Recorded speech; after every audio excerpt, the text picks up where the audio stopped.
Now, using our 3 steps, let's break this down. This question is asking for which script for the key problem do you clarify with the HCP? So before looking at the options, we're thinking a contraindication, incomplete, or incorrect order that regards patient safety. So the solution we're looking for is which order isn't right. So what's the worst that can happen here? So option number 1 is correct here. So heparin before surgery, guys, we're talking excess bleeding. This patient is the most potential and the biggest priority here because that patient can bleed out on the operating table. Now, option 2 and 3 are incorrect because glyburide is appropriate to bring down that hemoglobin A1C. And option 3, polycystine, brand name is K-exalate. It's appropriate and it actually exits potassium from the body. So polycystine, K-exalate, it makes K exit the body. Now option 4 and 5 are correct here. You need new labs to check these platelets. So if you guys didn't know, platelets normally are 150 to 400,000. So anything less than 150 is very iffy.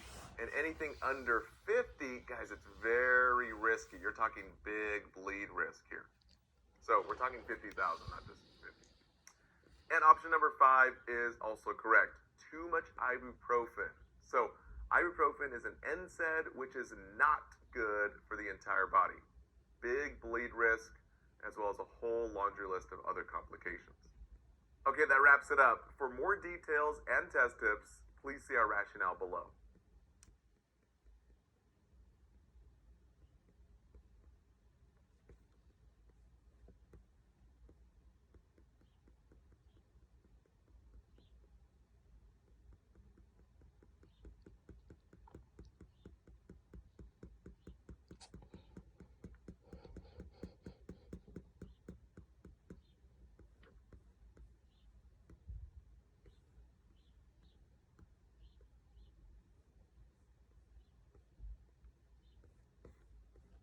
Now, using our 3 steps, let's break this down. This question is asking for statements to report for the key problem, patient with DCIS taking anastrozole. Now, before looking at the options, we're thinking breast cancer drug that decreases estrogen. Now, if you guys didn't know what anastrozole was, this question could be hard. So for any drug that involves estrogen, just think E for estrogen, E for emboli, a big risk for clots. And even with birth control that affects estrogen, huge risk for clots. So the solution we're looking for are remarks made by the patient that indicate a complication of this medication. Option number 1 is incorrect here because it's expected not to have menstruation or menses. So the medications often used post-menopause. Now option 2 and 3 are also incorrect because difficulty sleeping is an expected side effect. And option 3, weight gain is expected when you're messing with estrogen here. Now option 4 and 5 are correct here. So option 4, increased vaginal discharge and spotting is abnormal. And option 5, severe nausea and vomiting, or basically severe nausea, with PO intake is also abnormal. So option 4 and 5 are correct. Okay, that wraps it up. For more details and test tips, please see our rationale below.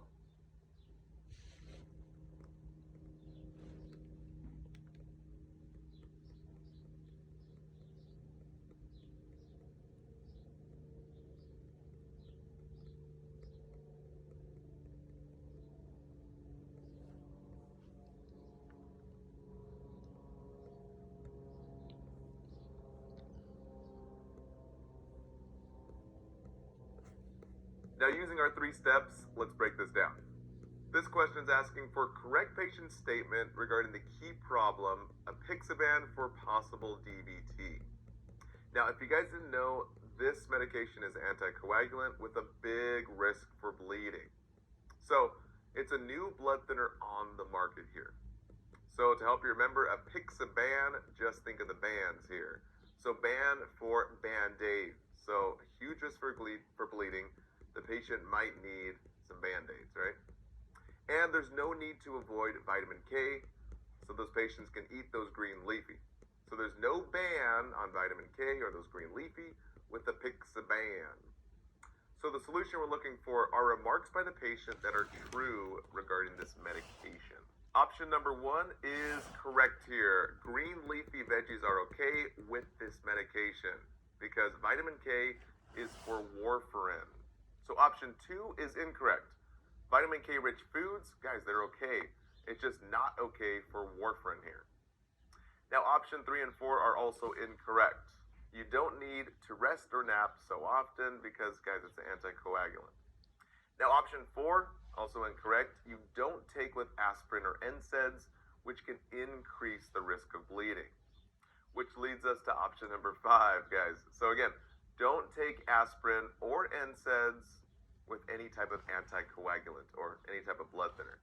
You don't want to double the effect and increase the double risk for bleeding. Okay, that wraps it up. For more details and test tips, please see our rationale below.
Now, using our 3 steps, let's break this down. This question is asking for appropriate interventions regarding the key problem. Patients getting the 3rd dose of cisplatin, and the hemoglobin's low, and the BUN creatinine is high. So really, the biggest thing that I'm thinking here is the BUN creat are just way off target. So I'm thinking renal problem and nephrotic. So the biggest thing that I'm thinking is creatinine over 1.3 is bad kidney. Now the worst case scenario is this patient loses their kidneys or the kidneys die. So loss of life or loss of limb, we're thinking loss of kidneys here. So the solution we're looking for is how do we assess kidney function? So option number 1 is incorrect. Assessing the blood sugar doesn't provide any data about renal function. And option 2 and 3 are also incorrect. Complete vital signs, really again, doesn't provide any data about renal function. And then option 3, this was pretty close. So we always do want to assess respiratory status, especially if the hemoglobin's low, but technically it's not widely out of range, or the worst case scenario is the kidney labs. So option 3 is incorrect. So option 4 is the most correct here. I's and O's, or in and output, provides the most data for the serious issue of renal function. Okay, that wraps it up. For more details and test tips, please see our rationale below.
Now, using our 3 steps, let's break this down.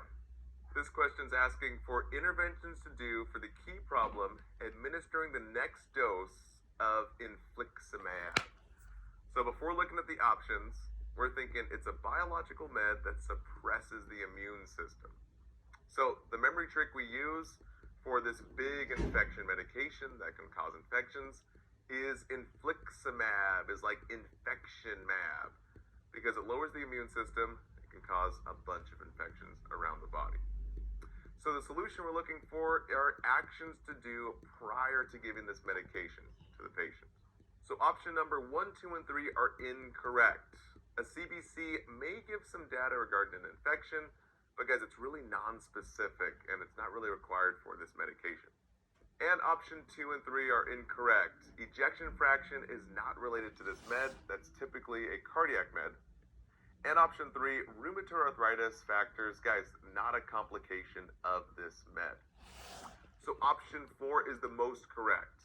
Since the patient is at risk for infection, technically this opportunistic TB infection, then immunosuppressants would make any type of active tuberculosis even worse. So we just have to see if a patient does have an active infection.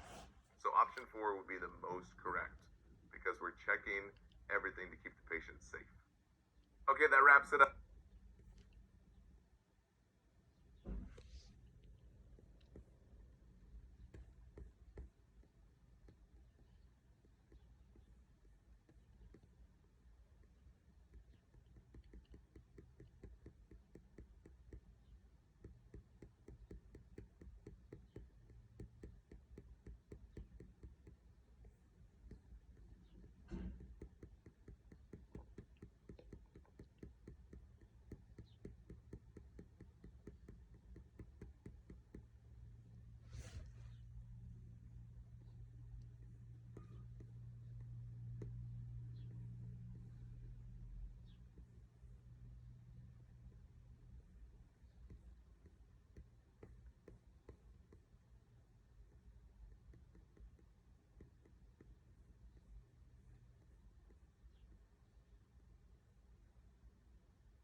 Now, using our 3 steps, let's break this down. This question's asking for the contraindication for the med letrozole. So before looking at the options, you're thinking hormone-based chemo for breast cancer. So it decreases the estrogen. Now guys, any drug that affects the estrogen, we have to think E for estrogen, E for emboli, so a big risk for clots, especially with birth control, which also affects estrogen. So the solution we're looking for is patient information that may indicate a complication with this medication. So option 1, 2, and 3 are incorrect. So allergy to latex is not related to the medication. And option 2, low iron 2 years ago, guys, that's like the least of our worries. So it's not related here. And option 3, hot flashes with menopause is to be expected here, but it's not related. So our best option here is option number 4. The medication increases the risk for clots. Now, if you guys didn't even know what this medication did, guys, just look at the list of options and just ask yourself which patient dies first. So option number 4, any patient with a DVT would have a risk for losing a limb or basically losing their life if that clot got loose and went into the lungs. So option 4 is our best option here. Okay, that wraps